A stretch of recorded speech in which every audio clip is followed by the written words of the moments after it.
Today, we're going to talk about high energy and low energy parts of ourselves. Or another way to explain it is incongruent or congruent within ourselves. Hi, my name is Michelle Liddy. Welcome to Living a Limitless Life.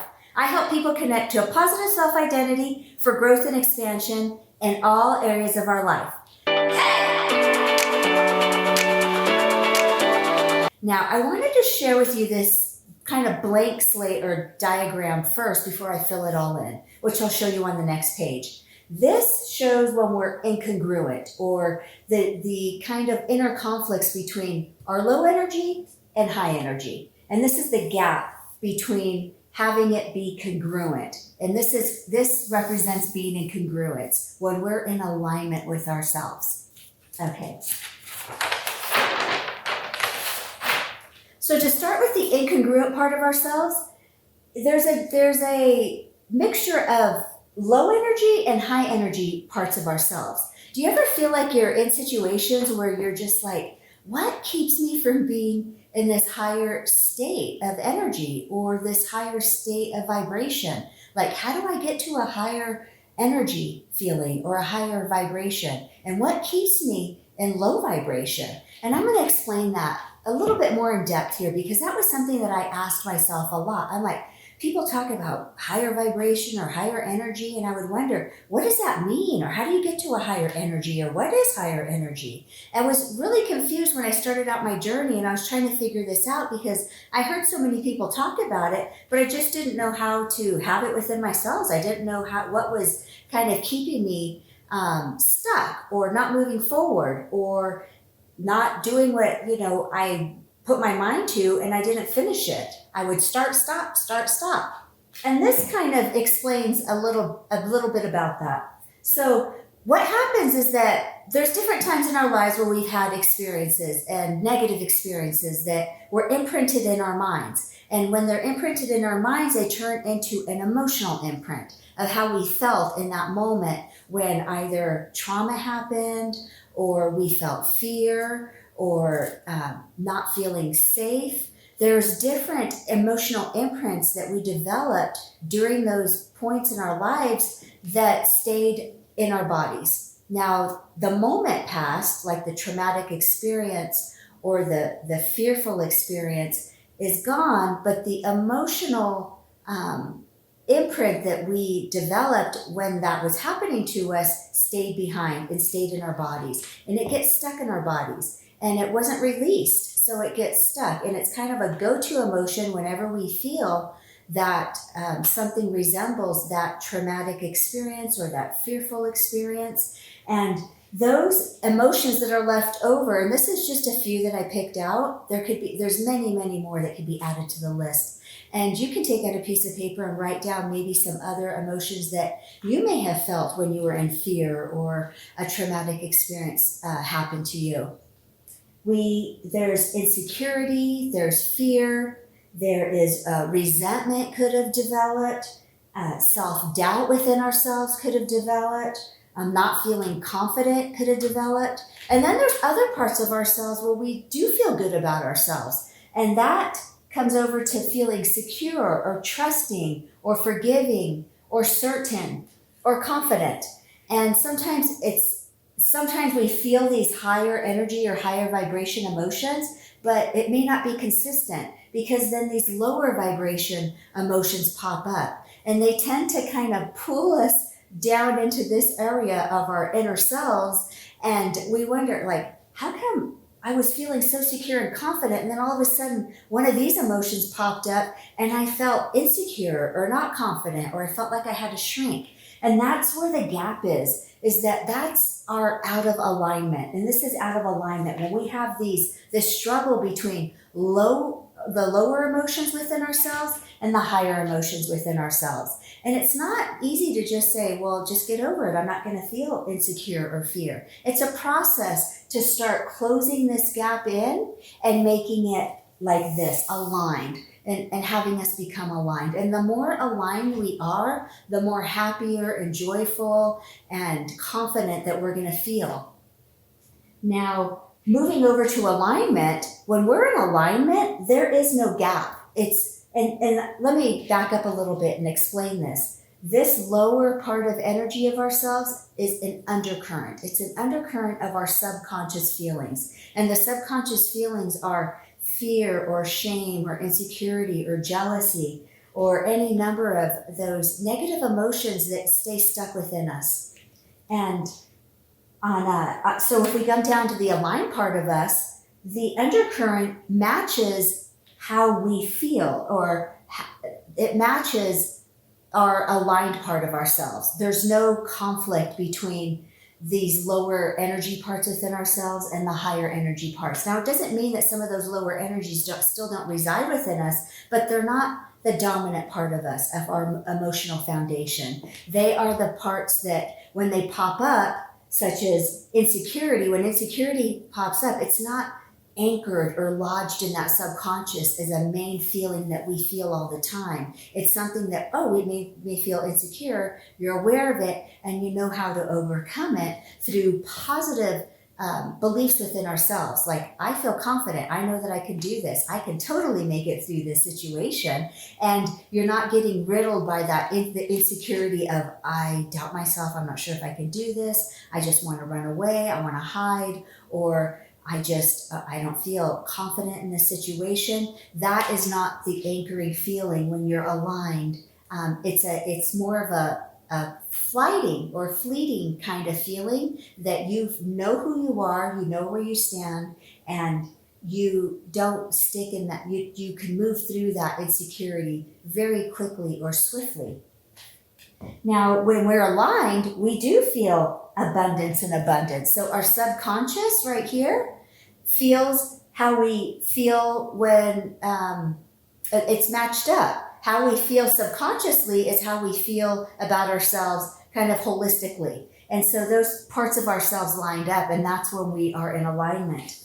Now, a question you may be thinking or asking is, well, how do I get aligned? How do I have my subconscious match with my conscious part of me? If we refer to this diagram, mentally we can think, I feel secure, but subconsciously we feel very insecure. And that's where the gap is, or the disconnect is. And what we feel subconsciously is what will drive us. It's a false belief we learned to believe about ourselves. You can will yourself to feeling secure for a little bit, but then eventually that insecurity will creep up and kind of pull us back down into that insecurity. But when we are aligned, we don't get pulled back. We stay consistent. We stay aligned with feeling joyful or abundance, or something comes our way and we feel a little uncomfortable about it.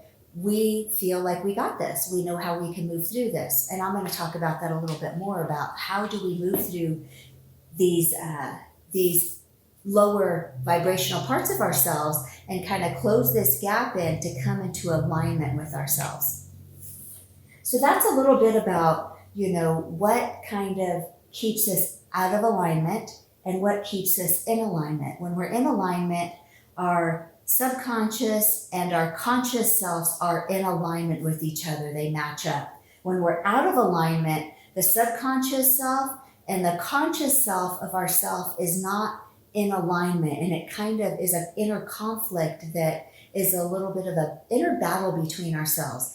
And there's also this foundation of our higher energy is not the dominant energy within us. The lower energy is mostly the dominant energy within us. And that's why we are out of alignment. And when we're aligned, the dominant part of our energy is we are on the same page with our dominant energy and our cognitive, or our, I'm trying to think about how to say that. We are in alignment with the subconscious part of us and the cognitive, or the present part of us, the awake or intellectual part of us.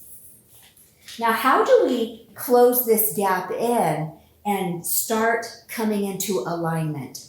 And a lot of these techniques are techniques that you may have heard about and may have tried, but it's really staying consistent with bringing our mind into alignment with how we feel about ourselves. And a lot of the alignment comes back to ourselves, our self-identity. How do we think about ourselves? So when we're aligned, the subconscious part of us is aligned with the conscious part of us. So it closes in that gap and brings us into balance and harmony.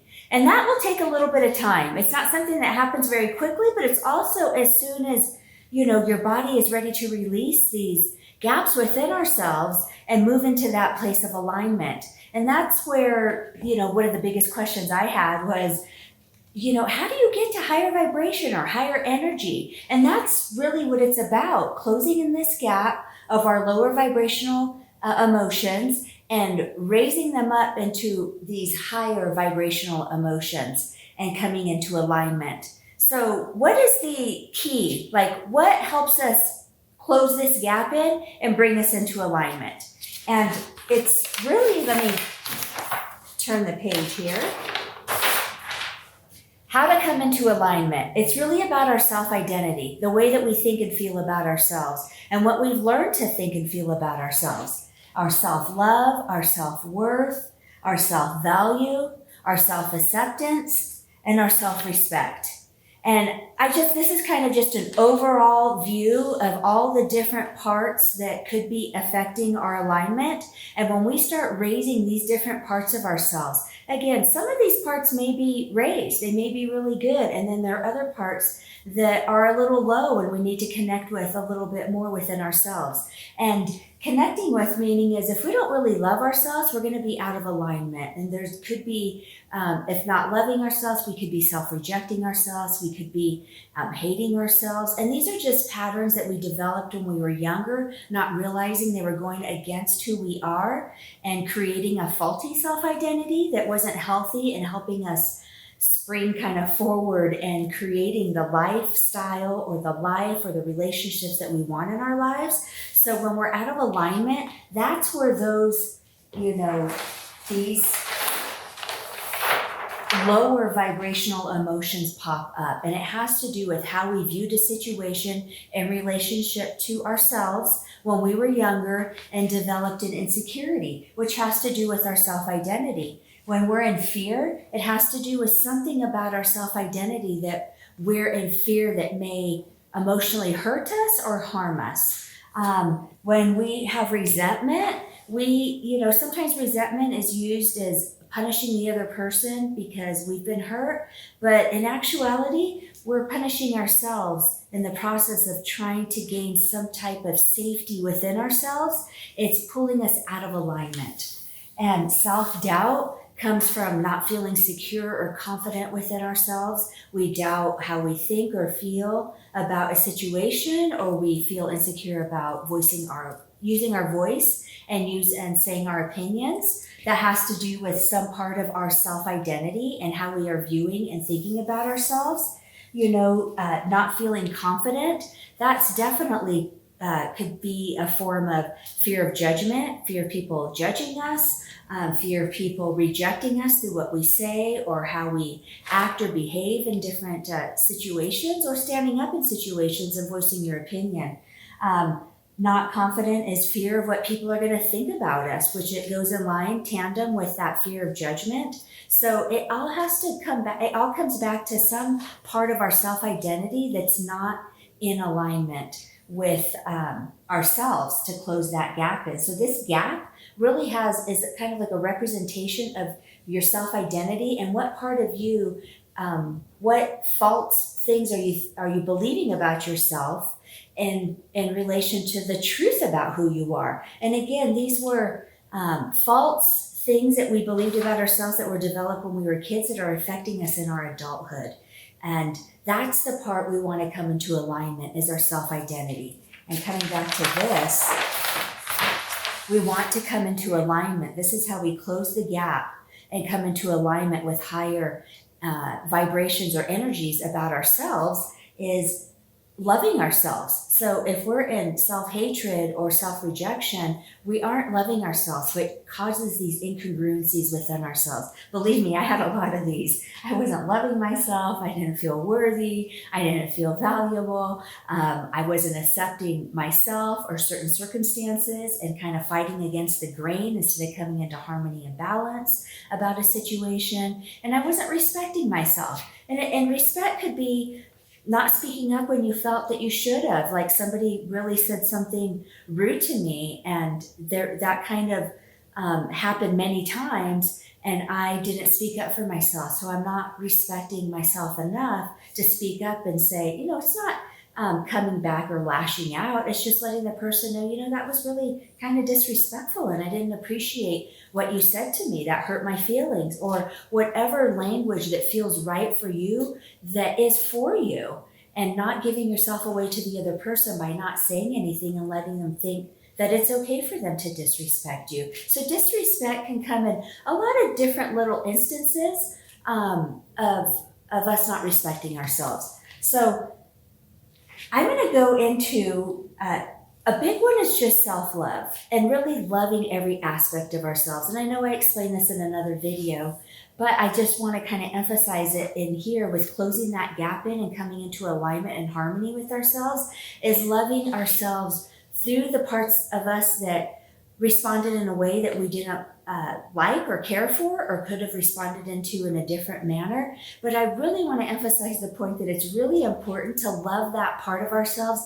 even when we didn't do the best in a situation. And that is coming into that brings in self-acceptance, accepting the whole part of us. Not every part of us is going to show up in ways that we would have liked, because there's some of these lower vibrational things that pop up into us, or pop up from us, which is like maybe insecurity. And we've learned to deal with insecurity by, maybe getting angry, or maybe running away, or maybe not saying anything, but going home and crying to ourselves at home. I mean, a lot of those parts can come up with when we're not loving ourselves. But when we're loving ourselves and we're like, okay, I did something that I really did in the moment. I wish I would have chosen different words to use, or different behaviors to use, or different actions to use, whatever it may have been in that situation. And you love yourself, and you sit there and you go, you know what? And go into a mirror. I know this sounds simple, but really go into a mirror and look at yourself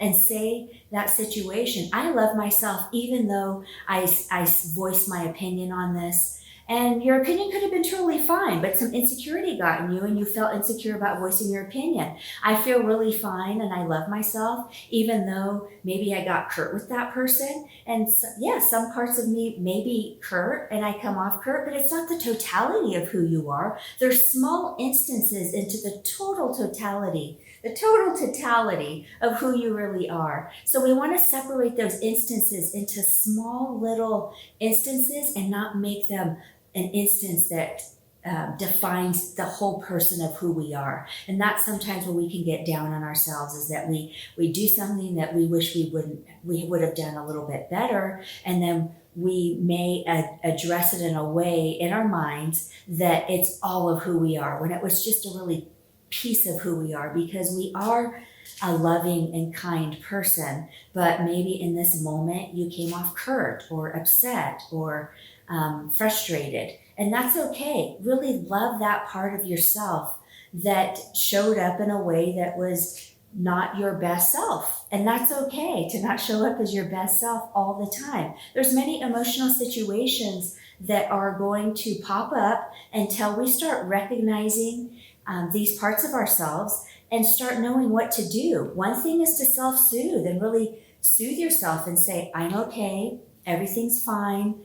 I said this one thing or did this one thing, but overall, I'm a good person and I'm okay. And we want to start identifying with those parts of ourselves that are great and integrate those parts of ourselves that we know we need to integrate, because it's a way that we've learned how to behave since we were a child. And now we're coming into a place of recognition and awareness of understanding those different pieces of ourselves. And in the beginning, it may just shoot up, like our regular reactions or reactions to situations may just shoot up and act out. But where the thing that's different is that now we're becoming aware. You are becoming aware of these different patterns that trigger us and pop up to the surface, and we're aware. So we just want to look at those different things. Loving ourselves is also loving who we are and how we look and how we talk, and loving our voice. And it's really coming down to those simplicity parts of ourselves, of loving ourselves. I love my hands. I love my voice. I love my hair. You know, if you're a little, you know, it takes some time to come in back into self and looking at yourself in a way that is loving, because maybe you were not looked at in a way that was very loving, like a parent looked at you in a way that was criticizing and judging. That's not loving. So we learn to criticize and judge ourselves. So it takes, you know, be patient with yourself. It takes a little bit of time to get into that place to really look at yourself and say, I like, you know, the freckle on my face, or I like the scar that I got when I was 7 on my hand. And just maybe pick out those little parts of yourself to love until you can really look at yourself in the face and really love your face and love your eyes and love your voice and love yourself. I know sometimes it may take a little bit of time to work up to those larger parts of our identity. And so we just can start a little bit smaller and just say, I love my fingernail, and start there. I had to start very small when I was starting this process out. I realized I couldn't even look at myself in the mirror and say that I loved myself, because I had rejected and self-hated myself for so many years that it took time. That maybe you don't go in front of the mirror and just sit on the couch or sit on a chair and just look at your hand and say, I like my finger, or I like my skin, and then just grow from those small instances into being able to go into the mirror and look at yourself and say, I love my face, I love my lips, I love my hair, I love my eyes, I love my eyelashes, and really coming into congruence with that. Because when you start loving yourself, these other parts of our self-identity start coming into balance, because it's also a part of valuing ourselves enough to love ourselves. It's accepting ourselves enough to accept the parts that we showed up in a way that we wish we would have shown up in a better way. It's self-worth. I feel worthy enough to love on myself right now, even though maybe I don't feel that great about myself right now.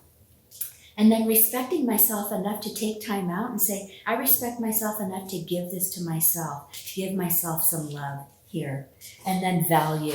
And really valuing ourselves enough to love ourselves and say those nice and kind things to ourselves that we wish would have been said to us when we were younger. But that's okay. We can flip this foundation into a positive perspective about ourselves. Thank you so much for being here with me today. I really love and enjoy talking with you, sharing these ideas and these concepts with you. If you like what I have to say, please like the video, share it with anybody that you think may like the video, subscribe, and make some comments on anything that you would like for me to talk about or expand on, anything on this video a little bit more, something that, a concept that you want a little bit more in depth in. Just put some comments below. I'd really appreciate it, and I'll see you the next time. Bye.